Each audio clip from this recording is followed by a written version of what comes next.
గిరిజన మేయర్ కోసం ప్రాణ త్యాగానికైనా సిద్ధమేనని ప్రకటించానని మాజీ మేయర్ భర్త జయవర్ధన్. గిరిజనులు అంటే కాస్త ప్రొటెక్ట్ చేయడం కూడా ఎస్సీల కంటే కాస్త తక్కువగానే భావించవచ్చు.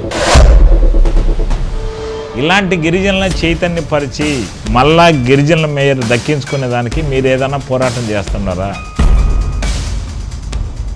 100% మళ్ళీ మా గిరిజన బిడ్డకి వచ్చే వరకు అవసరమైతే ప్రాణత్యాగానికైనా సిద్ధం. నెల్లూరు మేయర్ పదవిని గిరిజనులకు కేటాయిస్తే ఇతరులు మేయర్ పదవిలో ఉండటం ఎంతవరకు సమంజసం? ఈరోజు అదే స్థానం ఎస్టీ కాకుండా ఇతరులు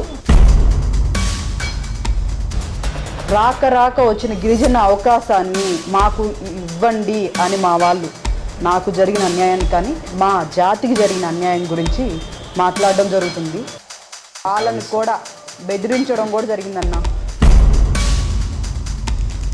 నెల్లూరు పెద్దారెడ్డి మంత్రి నారాయణ అంబేద్కర్ రాజ్యాంగాన్ని తుంగలో తొక్కారు. రాజ్యాంగానికి విరుద్ధంగా డాక్టర్ బాబాసాహెబ్ అంబేద్కర్ గారు రిజర్వేషన్ని ఎందుకు ప్రవేశపెట్టారు? ఈరోజు ఆ రాజ్యాంగానికి తూట్లు పొరుస్తూ గిరిజనుల గొంతు కోస్తూ ఈ కూటమి పరిపాలన సాగుతాం.